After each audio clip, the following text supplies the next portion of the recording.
Tudo da Canção Nova em um só lugar. Canção Nova Play. Meus amigos e amigas que acompanham a TV Canção Nova, mais um programa aí no ar, Pergunte e Responderemos. O objetivo é evangelizar, o objetivo é tirar as suas dúvidas em relação à nossa fé católica, à doutrina católica. Mas de vez em quando chegam perguntas também que não estão ligadas diretamente com a fé. Aí nós damos uma opinião. Opinião, fica com ela quem achar que deve, ok? Sempre que eu posso, eu indico algum livro ligado à pergunta, porque eu vou responder as perguntas de maneira rápida, para que eu possa atender o maior número de perguntas, que são muitas perguntas. Então, deixa um livro indicado para que alguém queira aprofundar o assunto possa fazer, ok? Vamos pedir à Virgem Maria, nossa Mãe, que venha em nosso auxílio sem demora. Em nome do Pai, do Filho e do Espírito Santo. Amém.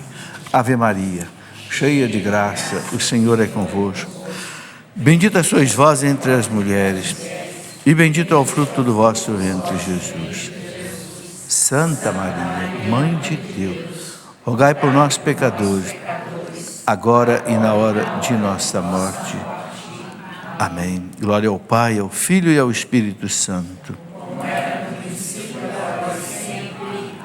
São José, rogai por nós. Em nome do Pai, do Filho, do Espírito Santo. Amém. Bom, quero começar mostrando aqui uma publicação, o livro Vocação e Missão dos Cristãos Leigos Hoje. Bonito. Dom Benedito Beni dos Santos, bispo emérito de Lorena. Dom Benedito Beni é um grande teólogo, um bispo extraordinário. Quem já ouviu as pregações do Dom Beni fica realmente impressionado com a clareza, precisão, correção, não é? Vocação e missão dos cristãos leigos. Nós estamos no ano dos leigos, então Dom Beni presta esse serviço maravilhoso. Olha, um livro pequeno, fácil de ler, não é? É aqui da editora Canção Nova, ok? Você pode adquirir pelo telefone 12 31 86 2600. Muito bem, depois eu tenho aqui outras coisas para mostrar, mas eu quero lembrar aqui algumas coisas importantes. Temos o e-mail do programa que você pode mandar sua pergunta. Pergunte e responderemos @cançãonova.com. Depois temos também o Facebook, né? facebook.com/pergunte e responderemos CN no final. Ok? facebook.com/pergunte e responderemos CN. E você pode usar também o telefone 12 31 86 2600. Ok? Muito bem, vamos aqui para as perguntas que já estão aqui na minha mesa. Ok? Temos muitas perguntas. Bom, antes eu quero só dizer o nome da cidade de vocês que estão aqui. Sejam bem-vindos. Uma alegria recebê-los aqui. Temos amigos de Juiz de Fora, Minas Gerais. Quem são? Isso, pode levantar a mão que o câmera aí, nosso amigo Câmara José vai mostrar. Rio de Janeiro, ok? Brasília, Distrito Federal, São Paulo, capital, Taubaté, São Paulo, Vila Velha, no Espírito Santo. Chegou mais alguém? De onde? Belém do Pará. Hein? Belém do Pará. Belém do Pará, que beleza. Sejam bem-vindos, né? É uma alegria recebê-los todos aqui, né? Na Canção Nova e aqui no nosso programa. Bom, a primeira pergunta que eu tenho aqui é da Divina. Via Facebook, a Divina pergunta o seguinte: na oração da paz, o padre reza, não olheis os nossos pecados. Mas Jesus não tem pecados. Será que escreveram errado? Não seria vossos pecados por nós? Não, na verdade é isso, não olheis os nossos pecados. É o nosso mesmo, Jesus não tem pecado mesmo. A única coisa que Jesus não tinha do homem era o pecado. Igual a nós, em tudo, exceto no pecado, diz a carta aos Hebreus. Então, se refere aos nossos pecados. Ok? Não olhei, Senhor, os nossos pecados, mas a fé que anima a vossa igreja. Ok? Liliane, o dízimo pode ser revertido para a caridade em caso de urgência, ao invés de ser ofertado à igreja? Ô Liliane, o dízimo, de modo geral, é para a igreja, não é? Eu gosto de dizer que, quando o catecismo da igreja fala, ele não usa a palavra dízimo, ele diz no 5º artigo, no 5º mandamento sobre a igreja, o dízimo diz, o catecismo diz assim: que os fiéis católicos estão obrigados a ajudar a igreja em suas necessidades materiais, conforme a condição de cada um. Não fala em 10%, não fala em dízimo. Então, eu penso o seguinte, você pode fazer uma parte da sua doação para a igreja e uma parte para uma obra de caridade, ok? Porque a igreja não especifica, não amarra que você tem que colocar ali os 10%. Tem gente que dá mais de 10%, tem gente que dá menos.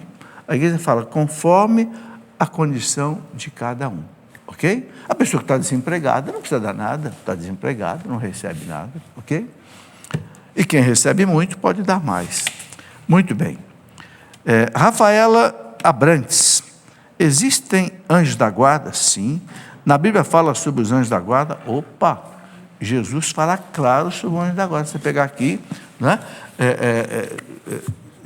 Evangelho de São Mateus, pelo capítulo 18, Jesus fala claro. Quando ele fala das crianças, né? A gente não pode escandalizar uma criança, seria melhor de amarrar no pescoço uma pedra pesada e se jogar dentro de um rio, do que escandalizar uma criança. Escandalizar quer dizer o quê? Você levar uma criança para o mau caminho, você levar uma criança a pecar, né? Você quebrar a inocência da criança. E Jesus fala, porque os seus anjos assistem diante do Pai. Então aí a igreja vê. Por isso que a igreja, né, celebra a festa do anjo da guarda no dia 2 de outubro. Né? É uma realidade. Os santos falaram muito do anjo da guarda. Padre Pio, então, conversava com o anjo da guarda dele, recebia as orientações. E nós devemos invocar muito o anjo da guarda. Aquela oração do anjo da guarda, Santo Anjo do Senhor, meu zeloso guardador, a gente precisa rezar todos os dias. Ora, se Deus incumbe um anjo para nos proteger, meu Deus, só não apela para esse anjo quem não tiver juízo. O tanto de perigo que a gente sofre nessa vida, né? Perigos de tentações, perigo de acidentes, perigo de tantas coisas, né? Chama o anjo da guarda, né? Não tenha dúvida não, a igreja confirma essa realidade. Eu tenho aqui, inclusive, um livro que eu escrevi sobre os anjos, mas aí não só sobre o anjo da guarda, sobre todo. E aqui, o que eu escrevi aqui? O que a igreja ensina? Especialmente os santos doutores da igreja. O que eles falaram? Santo Tomás de Aquino, Santo Agostinho, Santo Anselmo, Santo Afonso de Ligório, os doutores daqui, o que eles falam do anjo? Qual foi o pecado dos anjos? Como é que os anjos agem? Como é que nós devemos rezar aos anjos? E aqui tem uma coisa belíssima que eu coloquei nesse livro, 7 catequeses do Papa João Paulo II sobre os anjos. Inclusive tem uma catequese aqui inteirinha sobre o demônio, do Papa João Paulo II. É um primor essas 7 catequeses do Papa João Paulo II sobre os anjos. Sabe, a gente tem que entender os anjos direito. Tem muita fantasia aí sobre os anjos, né? A igreja só sabe o nome de 3 anjos: Miguel, Gabriel e Rafael. A igreja não fala em outro nome. Mas tem gente que sabe uma porção de nome de anjos. Será que é mesmo? Eu não sei. Se a igreja não sabe, eu sei. Opa! O que a igreja não sabe, eu também não sei. Depois, estamos aqui a pergunta do Tiago Ferreira. Eu posso vender ou rifar um sacramental? Pode, Tiago, desde que ele não esteja bento. Qualquer loja que você vai aí, né, que vende produtos religiosos, tudo ali é sacramental, né? Mas não deve estar bento. Então, se você tem uma água benta, você não pode vender e comercializar. Aí você pode doar. Tá? Mas, por exemplo, a venda de terço, a venda de crucifixo, a venda de imagens, que são sacramentais, você pode ser comercializada antes de ser abençoada. Tá? Helena Zoccoli, ainda não consegui me acostumar com a adição dos mistérios luminosos no rosário, e acho que agora, que são 4 grupos de 5 mistérios, não faz sentido dizer que estamos rezando o terço. Não seria correto dizer que estamos rezando 1/4 do Santo Rosário? Helena, de fato é 1/4 do Santo Rosário, agora são 4 terços. Mas a palavra terço ficou tão assim, encarnada no povo, que tira o terço aí da conotação matemática, né, de ser uma terça parte. Deixa o terço aí agora com, não sei, um nome assim simbólico dessas 4 partes do Rosário, ok? Eu penso que assim resolve a situação. Agora, foi bonito, excelente o Papa João Paulo II introduzir o quarto terço dentro do rosário, porque faltava realmente, na meditação da vida de Jesus, faltava a vida pública. Porque era um mistério gozoso, pulava para os mistérios dolorosos e gloriosos, pulou a vida pública, né? O batismo, o milagre de Caná, a inauguração do reino de Deus, a transfiguração, a Eucaristia. Então o Papa João Paulo II fez uma coisa muito bonita, muito boa, né? Muito bem. Uma pessoa que pediu para não ser identificada, aliás, é esta mesmo que eu já respondi aqui. Não é outra pergunta. Eu gostaria de saber se existe algum documento da igreja que explica qual a melhor forma de carregar o Cristo Eucarístico para um doente. Porque na minha paróquia, os ministros da Sagrada Comunhão estão proibidos de levar o Cristo sobre o peito. E a orientação que foi feita é que devem colocar dentro da bolsa. Olha, confesso que eu já li quase que todos os documentos da igreja que falam sobre a Eucaristia, e quando fala do ministro da Eucaristia, não especifica como é que ele deve levar. Eu penso que ele levando de maneira digna, né, coloca ali realmente no recipiente adequado, né? Ele pode colocar no bolso, perto do peito, pode colocar na bolsa, o importante é ter respeito, né? Há um milagre eucarístico que aconteceu na Europa, que foi o quê? Um padre foi levar a Eucaristia para um doente, o que ele fez? Ele pegou a Eucaristia, colocou dentro do breviário dele e foi embora. Quando ele chegou, a Eucaristia tinha transformado em sangue, manchou todo o breviário. Quer dizer, o Cristo manifestou a falta de respeito com ele ali, né? Então se coloca dentro da teca, aquela caixinha de dourada, põe ali na teca, entendeu? Eu acho que carregando na mão, ou no bolso, ou na bolsa, com respeito. Agora, se o pároco deu alguma orientação, vamos obedecer o pároco, né? Ele deve ter também aí as suas razões. Mas eu não encontrei nem na Redemptione Sacramento, nem em outros documentos, né, sobre a Eucaristia, não encontrei nem no Missal Romano, que tem mais de 400 parágrafos das instruções gerais, também não encontrei nada sobre isso. Anne Rocha, onde se encontra hoje a Arca da Aliança construída por Moisés, Arão, etc. Olha, essa arca ninguém sabe, essa arca era uma arca de madeira. Olha, Moisés foi 1.200 anos antes de Cristo, portanto, há 3.200 anos atrás. É claro que essa madeira apodreceu. A menos que por um milagre de Deus, ela tenha ficado guardada em algum lugar. Mas ninguém sabe, ninguém encontrou, não é? Por que a gente sabe que existia essa arca? Porque está na Bíblia e porque tem muitos objetos da arqueologia, né, que aparecem no desenho. Eu mesmo vi lá na sinagoga de Cafarnaum, em Jerusalém, né, lá nas escavações, tem a arca feita em relevo nas paredes da sinagoga. Então, é uma realidade que realmente ela existiu, né? Ela simboliza para nós hoje o sacrário. Para os judeus, era onde estavam ali as tábuas da lei, aquela vara de Moisés, que ele fazia os milagres, e o maná. Olha, o que significa o maná? A Eucaristia. O que significa, né, as tábuas da lei? A Escritura Sagrada, né? Ou seja, tudo que se refere a Deus. Muito bem.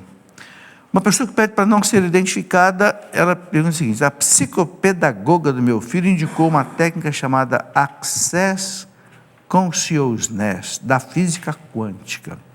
Isso tem algo a ver com o espiritual? Olha, eu sou físico, já estudei física quântica. Física quântica não tem nada a ver com espiritualidade. Física quântica é física. O que a quântica estuda? A física quântica estuda o átomo na sua profundidade. Por exemplo, você olha uma lâmpada branca dessa aí. Como é que é feita essa luz? Essa luz é feita assim, né?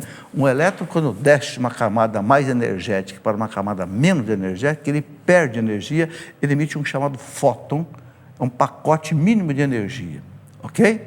Só que isso acontece aos milhões ao mesmo tempo. Então você tem a luz. Isso é física quântica. Aí você tem toda a mecânica relativística relacionada, você tem um monte de coisas, as equações de de Broglie, as equações de Einstein, equações, né, não tem nada a ver com espiritualidade. Isso é física, é coisa natural. A espiritualidade é sobrenatural. Tem gente querendo juntar as duas coisas, mas esse dia eu conversava com um amigo meu, que inclusive é doutor em astrofísica, né? E ele dizia a mesma coisa, não tem nada a ver. E é um rapaz de Deus, né? É do Opus Dei, não tem nada a ver. Física quântica é uma coisa, né? Espiritualidade é outra coisa. Não se deve misturar as duas coisas. Muito bem, não quer ser identificado. Por favor, é correto participar da constelação familiar? Olha, constelação familiar é uma psicopedagogia, assim estão chamando, que foi desenvolvida por Bert Hellinger. Quem é Bert Hellinger? Bert Hellinger ele foi sacerdote, deixou a Igreja Católica porque ele disse que discordava de uma série de ensinamentos da Igreja. Já não gostei disso. Isso eu li num livro dele. E segundo, ele diz que acredita na reencarnação. Ora, então, eu, sinceramente, eu não jamais usaria as técnicas da constelação familiar, sabendo que o seu autor, desenvolvimento, aceita a reencarnação, a Igreja Católica não aceita. Então, já fica aí alguma coisa um pouco diferente, ok? Traz aqui para mim, que eu não estou conseguindo ler. É o nome do livro dele. Não, é bom dar o nome do livro, porque aí as pessoas que quiserem podem consultar. As Igrejas e o Seu Deus. As Igrejas e o Seu Deus. Bert Hellinger, é alemão. Hellinger, ok? Aí você pode ter você lê no próprio livro e chega à conclusão que você quiser, entendeu? Muito bem. A igreja não fala nada sobre isso, porque não é da área da igreja, psicoterapia, coisas desse tipo. É o que eu digo, às vezes a pergunta vem, não tem uma posição da igreja, então eu dou uma opinião, né? Agora, alguém que acha que deve seguir, problema é de cada um, né? Muito bem. Edmundo Guerra, gostaria de saber por que os padres, em grande quantidade, não usam mais batina. Bom, a batina não é obrigatória. Até o Concílio Vaticano II, de 1965, a batina era obrigatória. Todos os padres, e até seminaristas, usavam batina. A partir do concílio, a igreja não obriga mais a batina. Mas o Código de Direito Canônico coloca o seguinte: qual é a veste do sacerdote? Ou ele deve usar a batina, se ele quiser, também não é proibido. Ou então o clergyman, é aquele colarinho branco, né?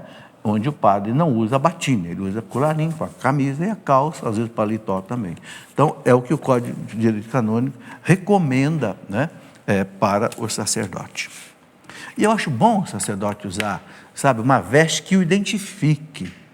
Porque o sacerdote é alguém especial no meio do povo, é alguém que Deus tira do povo, tanto é que ele não se casa, não constitui família. Por quê? Porque ele vai ser aquele intermediário entre o povo e Deus. Ele oferece os sacrifícios a Deus, ele perdoa em nome de Deus. Então é bom que o sacerdote, ele tenha um sinal de sacerdote. Eu lembro que um dia, coisa interessante, eu fui pregar um retiro lá em Recife. E aí fui para São Paulo, fui pegar o avião. Quando eu entrei na sala de embarque, eu vi um padre de clergyman, roupa preta e tal, e eu estava querendo me confessar. Eu falei, já sei, vou confessar no avião. Vou deixar meus pecados a 10 mil metros de altura. Espero que o avião não caia. Aí o avião subiu, desceu, as pessoas sentaram tal. Quando ele entrou em voo de cruzeiro, que liberou para a gente andar lá em cima, eu fui lá, sentei do lado dele e disse: o senhor é padre? Sim. Não, sou bispo. Era o bispo, Dom Cavalheira, da Paraíba. Ele já está emérito.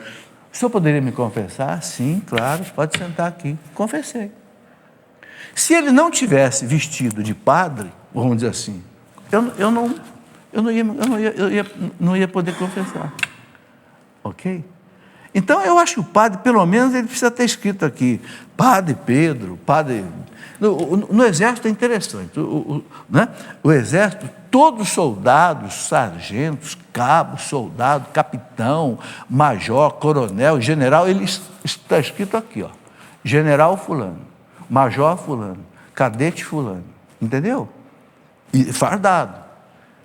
Se o soldado anda fardado, a polícia anda fardado, o médico anda de branco, o dentista anda de branco, eu acho que o padre também devia ter a vestimenta dele, para ficar identificado, né? É bonito isso. Depois aqui a pergunta, vamos ver aqui, Doug Gutierrez. O mal físico, como por exemplo catástrofes e pessoas que nascem com deficiência, entraram no mundo pelo pecado original ou já existiam antes? Entraram no mundo pelo pecado original, não tenha dúvida, ok? A igreja deixa bem claro, o salário do pecado é a morte. E a igreja ensina o seguinte, que o mal que está na natureza também, tufões, furacões, incêndios descontrolados, tudo isso foi culpa do pecado do homem, desde o pecado original até hoje. Tá? Porque é só você ver no Gênesis, por exemplo, né? Eu escrevi um livro sobre o pecado original. É tão importante o pecado original, eu escrevi um livro inteiro sobre o pecado original. Ali, Deus fala para Adão, Adão, agora, meu filho, você vai ter que tirar o pão de cada dia com o suor do teu rosto. Não era para ser assim.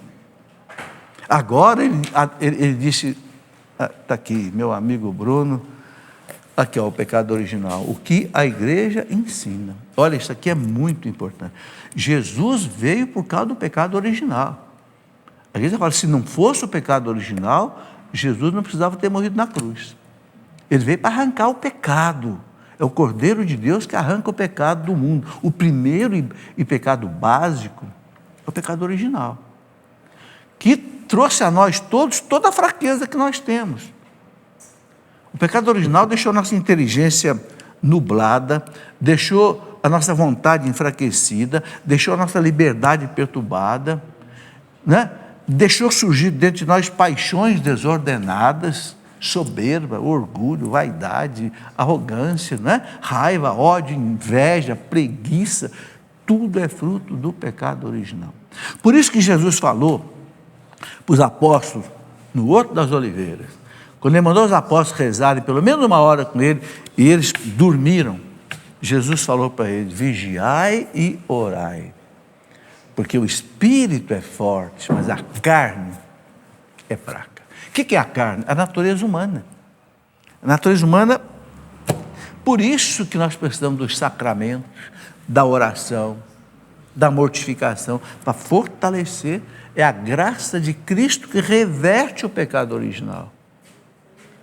Ok? Quem não tem a graça de Cristo, que vem a nós pelos sacramentos, principalmente pela Eucaristia, pela confissão, depois do batismo, né? Não tem a força espiritual para lutar contra as nossas misérias. Essa é a realidade. Jesus falou bem claro, sem mim nada podeis fazer, nada é nada. Quem não tem Jesus, não tem a graça dele, sofre para danar. Ok? Porque não tem força, né? Eu tenho um livro que explica essas coisas bem, o porquê do sofrimento na nossa história e como enfrentar o sofrimento, sofrendo na fé, né? Como é que só tem um jeito de sofrer bem, sofrer na fé. O que é sofrer na fé?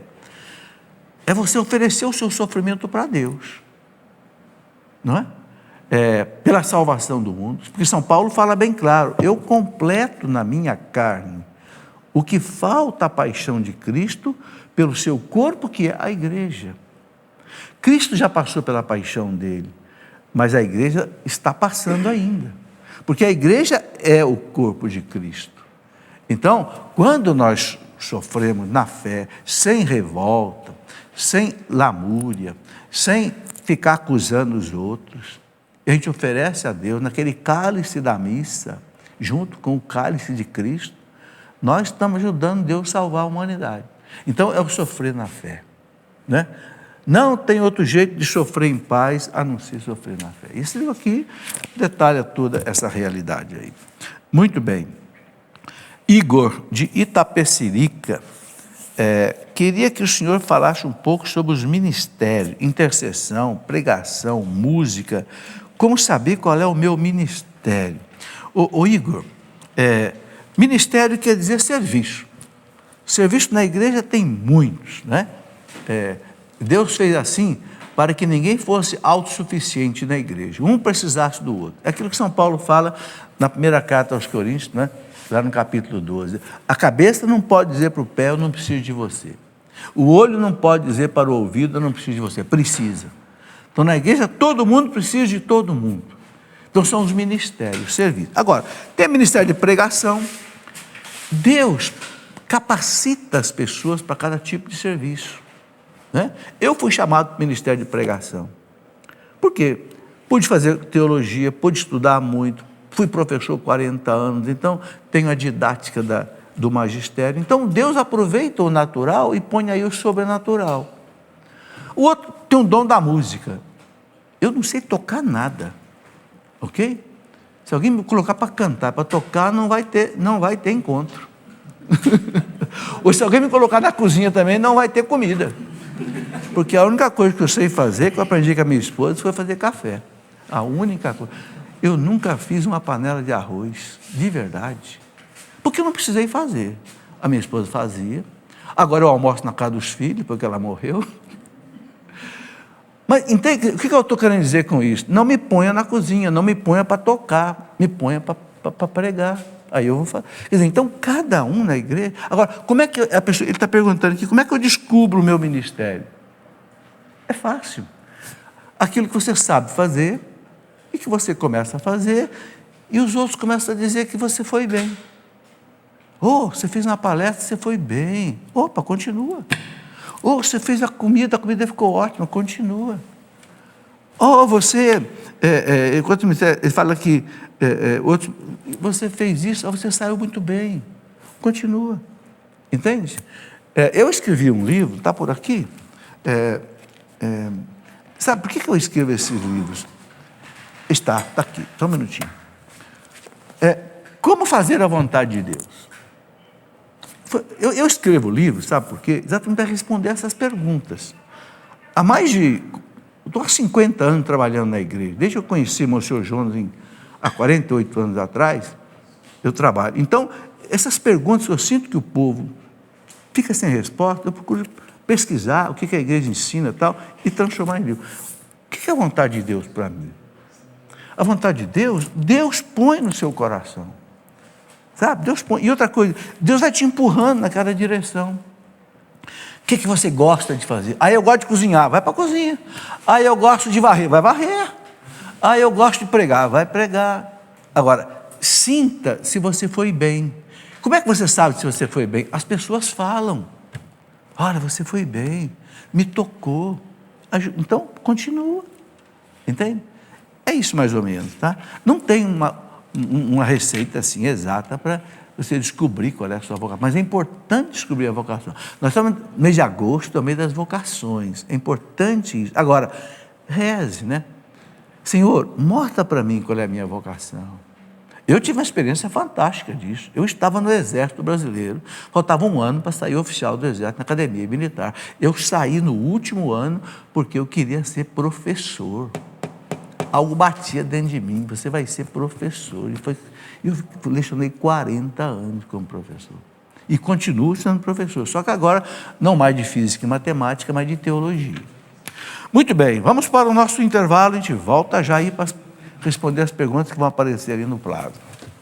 Muito bem, de volta já com o nosso programa. Olha, eu acho que quase não deu tempo de você correr no banheiro, né? Já voltamos. Por que então a Canção Nova tem que pedir a sua colaboração? Porque ela não tem propaganda, você viu aí, não tem comerciais. O intervalo é de, no máximo, 3 minutos, ok? E é por isso que você recebe na sua casa, olha, o boleto para você contribuir com a Canção Nova. Não está chegando mais a revista impressa, a revista agora é online, ok? Pela internet, mas você recebe aí, né, essa cartinha do Padre Jonas, né? Temos a missão contínua de evangelizar. E aqui vem o boleto para você ajudar, ok? Aqui tem esse código de barra, você pode pagar pelo celular, né? Quem tem um aplicativo do banco para pagar pelo celular, é só você posicionar o celular aqui, abre o aplicativo, posiciona aqui, pronto, já paga pelo celular, não precisa ir no banco, nem casa lotérica, nem nada, é a melhor maneira, ok? Ou então você pode fazer pelo débito automático, autoriza o banco a debitar na sua conta, Gente, isso aqui é para salvar almas. Quantas pessoas recebem a Canção Nova, quanta gente foi curada através de missa, assistindo palestras, não é verdade? Quantas famílias reestruturadas. Eu sei, sabe, que eu ando pelo Brasil inteiro, até fora do Brasil, Estados Unidos, fui lá no Japão, tinha gente assistindo a Canção Nova pela internet, no Japão. Ok? Quer dizer, isso custa, o satélite é caríssimo, a Canção Nova tem mais de 500 retransmissoras. Para você ter uma retransmissora numa cidade, você tem que ter o terreno, tem que ter o aluguel, tem que ter o técnico, tem que ter o equipamento. Gente, isso tudo custa. E agora tudo digitalizado, né? Saiu do sistema antigo, né? Analógico para o digital. É uma fortuna para fazer essa virada. Mas olha como a providência divina é maravilhosa. Não para. A coisa está... Porque senão está sempre com dívida, mas está sempre indo para frente. Mas a Canção Nova pede a tua ajuda. Aqui eu tenho o livrinho das crianças, né? O Canção Nova Kids, né? Maravilha, para as crianças, ó, tudo para a criança, histórias para a criança, entretenimento para as crianças. Então, o pai, a mãe, quiser que a criança receba, aí tem aqui o boleto para os pais pedirem, porque a revista tem um custo, né? É custo de correio, custo de impressão e o custo do banco para receber o boleto. Então, é preciso que a pessoa seja um contribuinte para receber essa revista. E é maravilhosa, depois que você usar na sua casa, pode passar para outras famílias, entendeu? Isso tudo é muito importante. E eu quero lembrar também que você pode acessar o clube.cancionova.com para você fazer a sua contribuição, ou aumentar a contribuição, ou pelo telefone, bem conhecido, 12 31 86 26 00. Agora, outra coisa muito boa, você pode assistir qualquer programa da Canção Nova, que já foi ao ar, se você entrar aí no youtube.play Canção Nova. Você assiste os programas que já foram, né, missa, etc., palestra que você quiser assistir, gratuitamente, não paga nada por isso. Muito bom. Antes de responder as perguntas ali, a primeira vai ser do Dom Henrique Soares, que é bispo lá de Palmares, que vai responder. Antes eu quero mostrar aqui, rapidamente, alguns livros. Né? Livro é coisa que forma a gente de maneira muito boa. 100 mensagens para a alma. Esse livro foi eu que escrevi. 100 meditações para a alma, baseadas sempre na palavra de Deus. 100 mensagens para a nossa alma. Ok? Porque sou católico. Muita gente me pergunta, como é que eu falo de Deus para uma pessoa que não é católica? Esse livro aqui, eu escrevi faz uns 10 anos. Um filho meu, o mais velho, o Mateus, um dia, nós fomos passar uma semana na praia, eles me levaram, e eu caminhando com ele lá na areia, ele disse, pai, está faltando o senhor escrever um livro. Ele tinha 33 anos, hoje está com 46. Eu disse, Mateus, que livro é esse? Porque sou católico. Mas peraí, você não sabe por que eu sou católico? Sei, pai, eu sei, mas tem muito amigo meu que não sabe. Então eu queria um livro que eu pudesse dar para eles. Eu falei, entendi, eu vou escrever. Quando eu voltei para casa, a primeira coisa que eu fiz foi escrever esse livro aqui. Porque sou católico. E olha, eu quero dizer uma coisa para vocês, como esse livro tem sido importante. Esse aqui está na 31ª edição. Cada edição são 3.000 volumes. Ou seja, o povo precisa disso. Por que eu sou católico? Por que eu vou à missa? Por que eu sigo o Papa? Por que eu venero os santos? Por que eu vou à missa? Por que eu me confesso? Por que eu vou? Por que eu sou católico? São Pedro fala, apresentai aos outros a razão da vossa esperança, da vossa fé. Nós temos que saber apresentar isso, né? Bom, vamos em frente com as nossas perguntas. Eu tenho aqui uma pergunta aqui de alguém que ligou, Vera Lúcia de Siqueira, Passa Quatro, Minas Gerais. Por que Deus entregou a lei ao povo no deserto? O que ele queria com isso? Olha, no deserto, uma coisa muito bonita, né? Eu estou escrevendo um curso bíblico, estou tendo que aprofundar o estudo disso daqui, exatamente do Êxodo. Quando aquele povo saiu do Egito, estava escravizado pelo faraó, Deus chamou Moisés, liberta meu povo, eu te dou poder. Né? Aquelas 10 pragas do Egito, até que o faraó libertou. Quando aquele povo saiu do Egito, aquele povo sentiu que ele era um povo conduzido por Deus. Porque ele saiu milagrosamente do Egito. Como né? Deus libertou o povo com um braço forte, mão forte e braço estendido. Está lá no Êxodo, né? Então aquele povo sentiu que ele era o povo de Deus. Ora, se ele é o povo de Deus, Deus no deserto fez uma aliança com o povo. Que aliança é essa? Eu sou o seu Deus, vocês são o meu povo. Está aqui o sinal da aliança, as tábuas da lei, os 10 mandamentos. Então, a lei e a aliança são duas coisas que selaram o povo judeu como povo de Deus, do qual ia um dia nascer o Salvador. Então, por isso que Deus deu a lei para aquele povo.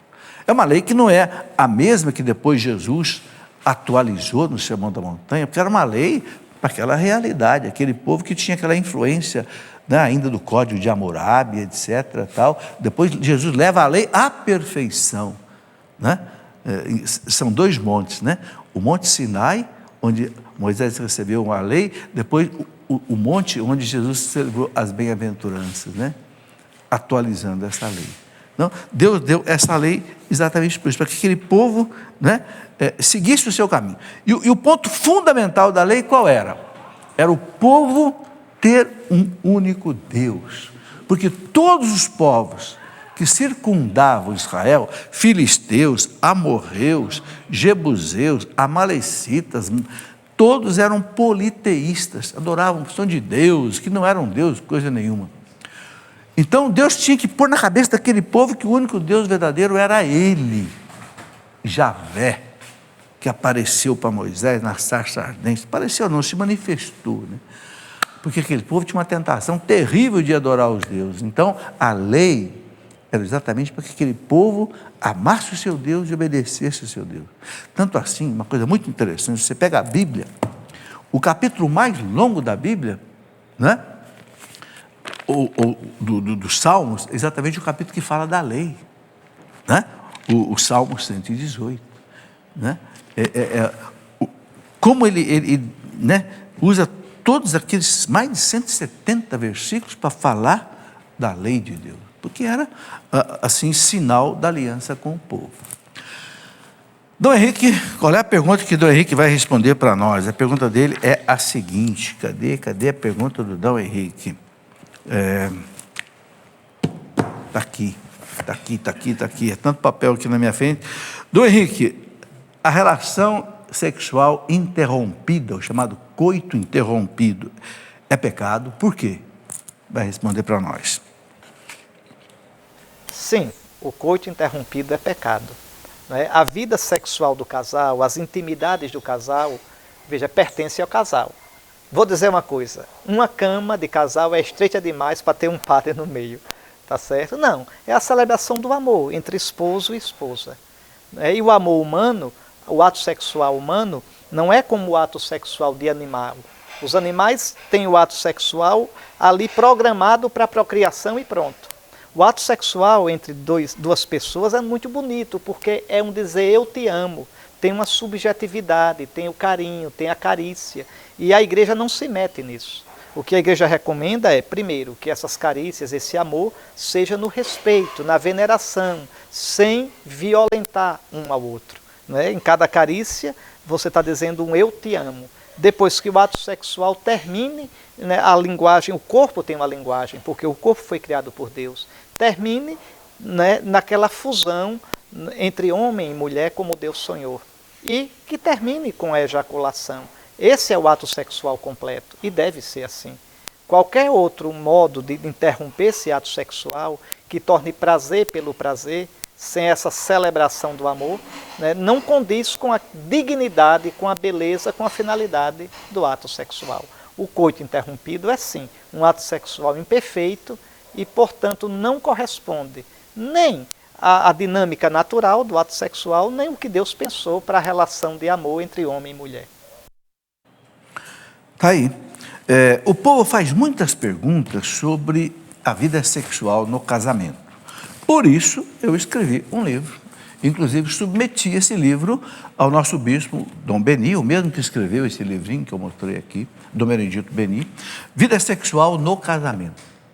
Por quê? Porque eu recebo muita pergunta assim, professor, o que um casal católico pode ou não pode fazer em termos de vida sexual? Então, esse livro aqui é para responder quem tem dúvidas sobre isso, né? E eu passei por Dom Benedito Beni, ele colocou aqui o imprimatur dele. O que é o imprimatur? O imprimatur é a autorização que o bispo dá para que um livro seja publicado, quando é um livro sobre doutrina, né? Para que eu não sou teólogo, não sou padre nem nada, então todos os meus livros de doutrina eu levo para o bispo colocar a sua autorização de publicação.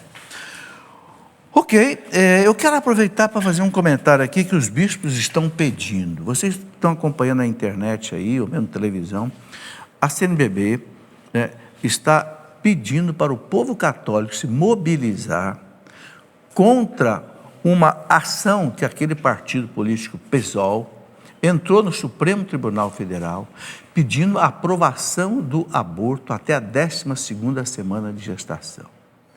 Um crime hediondo. Matar uma criança com 12 semanas no ventre da mãe, a criança está todinha formada, só falta crescer. Entende? E um absurdo jurídico é o seguinte: o Supremo Tribunal Federal não foi feito para fazer leis. O Supremo Tribunal Federal é para fiscalizar o cumprimento das leis. Mas como aqueles que querem aprovar o aborto não conseguem aprovar no Congresso, porque o povo tem lá seus 500 e tantos deputados, os deputados sofrem, né, o pedido do povo, sobretudo católico, também evangélico, para não aprovar o aborto, então estão escapando para o Supremo Tribunal Federal. É o chamado ativismo jurídico, é uma burla jurídica, ok? É uma fraude jurídica que está sendo feita. Agora, no dia 3 de agosto e dia 6 de agosto, haverá duas audiências públicas do Supremo Tribunal Federal para discutirem se o Supremo pode ou não aprovar o aborto. O Supremo não pode aprovar o aborto. O Supremo não foi feito para fazer leis. O Supremo Tribunal Federal é para fiscalizar o cumprimento da Constituição. Mas, se a gente bobear, o Supremo aprova e tem que se cumprir. E aí o que vai acontecer? O aborto vai ser liberado no Brasil. Então os bispos estão pedindo orações, mobilização. Quem puder escrever para os deputados, dizer para os deputados: senhor deputado, reclame.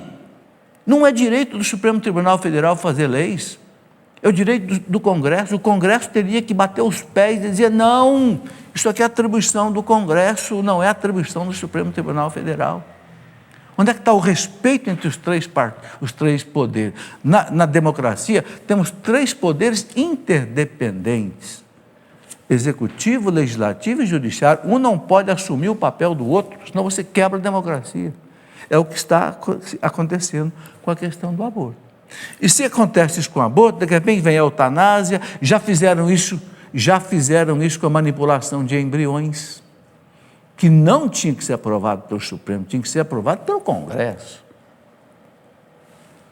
Mas 500 e tantos deputados permite que 11 juízes façam o que era o papel deles fazer. É isso que os bispos estão alertando, a CNBB está alertando, que os católicos se mobilizem para defender, né, a vida e não permitir que o Supremo defina uma coisa que não é da competência dele. Bom, vamos aqui para as perguntas que chegaram por e-mail.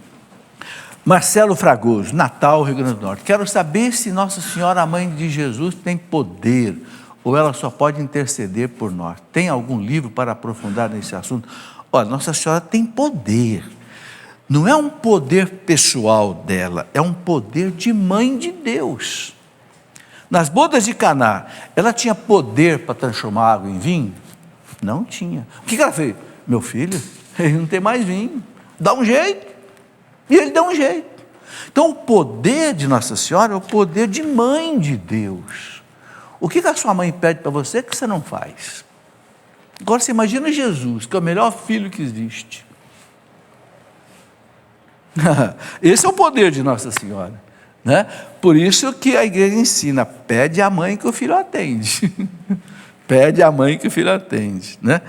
Um livro que a pessoa pede para indicar: A Mulher do Apocalipse. Esse livro eu coloquei todos os dogmas sobre Nossa Senhora, os 4 dogmas, explicado, detalhado, né? Imaculada Conceição, Mãe de Deus, Virgindade Perpétua, Assunção aos céus. E depois todas as devoções à Virgem Maria, Mãe de Deus, Mãe da Igreja, medianeira de todas as graças, né? Aquela que esmaga a cabeça da serpente. Então, um livro sobre Maria, bastante completo, a mulher do Apocalipse. Tem outros na Canção Nova aqui também, tá? Muito bem, pode passar. Ludiera. Por que falam que José é carpinteiro, sendo que a teologia explica que nesta época os filhos seguiam a profissão dos pais? José não era descendente de Davi, que era agricultor? Bom, era descendente de Davi, mas peraí, mas Davi é 1000 anos antes de José. Tá certo? 1000 anos antes de José. O pai de José não era agricultor. O pai de José devia ser carpinteiro.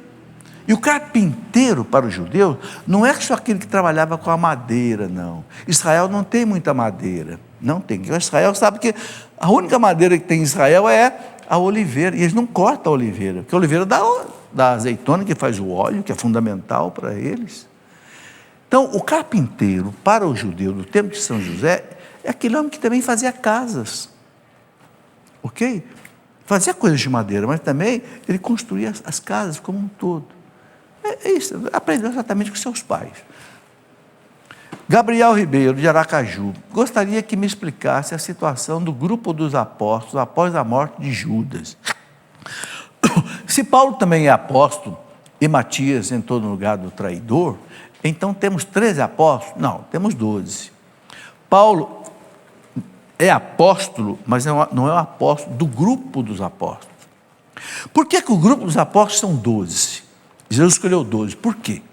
Porque os 12 apóstolos, eles sucedem as 12 tribos de Israel, que era como que a igreja no Antigo Testamento.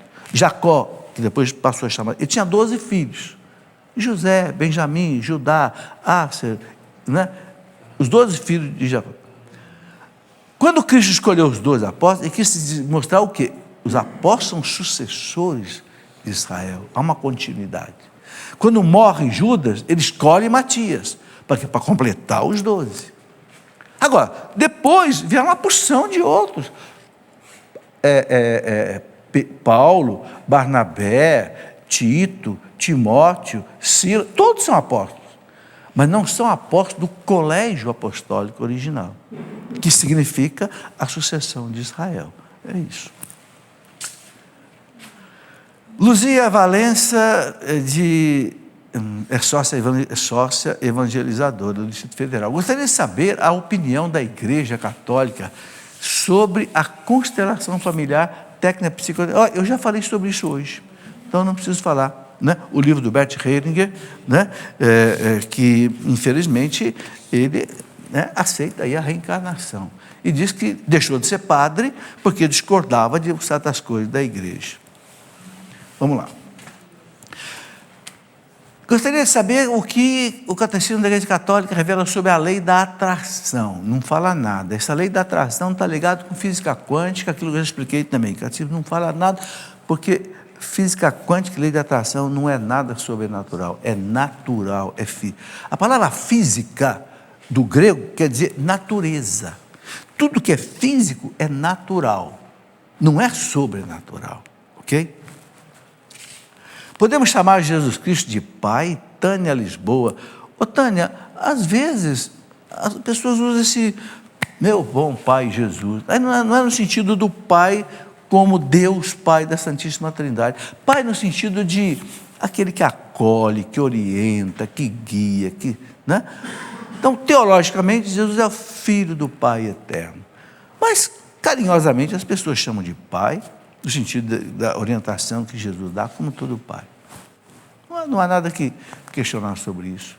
Raquel Cariello, meu filho foi batizado na Igreja Católica, e os seus padrinhos são meu irmão e minha cunhada.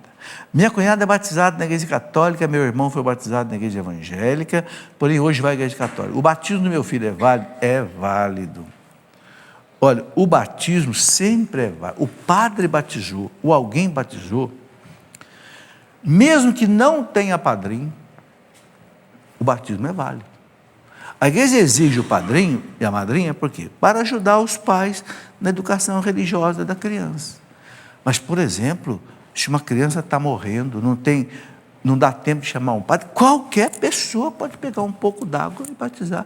Eu derramar água 3 vezes na cabeça da pessoa, porque 3 vezes? Porque a criança vai ser templo da Santíssima Trindade a partir do batismo. Eu te batizo em nome do Pai, do Filho e do Espírito Santo. Ok? Pronto. Não precisa padrinho nem nada. Depois você leva lá na igreja para se a criança não morrer. Ou o adulto, né, também. Aí completa o rito do batismo, mas não repete o batismo em si. Porque o batismo não pode ser repetido. Ok? Então o batismo é válido, né? A igreja exige que os padrinhos sejam católicos, crismados, batizados, tenham feito primeira comunhão. Claro, porque o padrinho vai ser um exemplo afilhado, então tem que ser. Mas se batizou com alguém que é padrinho, nem católico o batismo valeu? Valeu. Foi feita uma coisa ilícita, mas o batismo foi válido. A gente tem que separar aquilo que é válido daquilo que é lícito. Por exemplo, essa explicação é importante. Se alguém roubar uma nota de R$100, é lícito? Não, não é lícito. É crime. Mas se essa nota vale? Vale. Se não valesse, ele não roubava. Tá certo? Se ele pegar a nota e for comprar, ele vai comprar o que ele quiser, porque a nota vale. Foi ilícito ele adquirir aquela nota, mas a nota vale. É o caso aí do batismo. Vamos lá. Encerrar? Opa, não vem mais perguntas porque já está na hora de encerrar. Eu queria só terminar, gente, mostrando esse livro aqui, A Última ao Cadafalso. O nome é esquisito, mas eu vou explicar. O que é cadafalso? Vocês estão vendo aqui uma guilhotina. Guilhotina é onde botava a cabeça da pessoa aqui na Revolução Francesa para cortar a cabeça. Esse livro, dessa jornalista espetacular alemã, Gertrude von Lefort, ela conta aqui uma história da Revolução Francesa, onde 16 carmelitas foram mortas na guilhotina. Por quê? Porque a Revolução Francesa, que foi um terror de 10 anos contra a igreja, matou mais de 17 mil padres e mais de 30 mil religiosos. Proibiu que houvesse os conventos contemplativos. E as irmãzinhas resistiram. Não, nós vamos continuar aqui.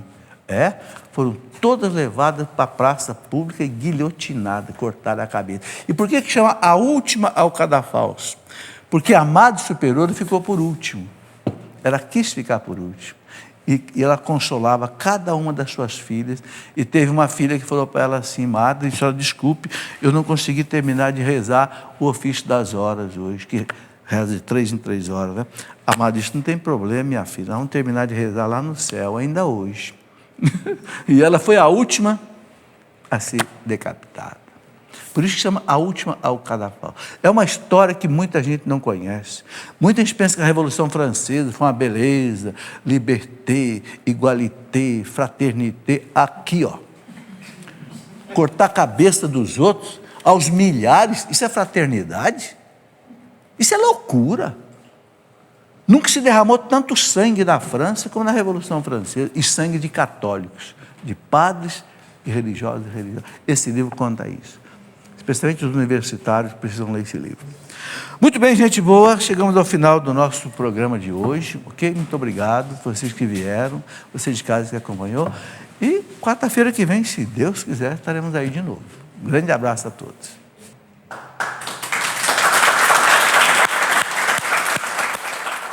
Tudo da Canção Nova em um só lugar.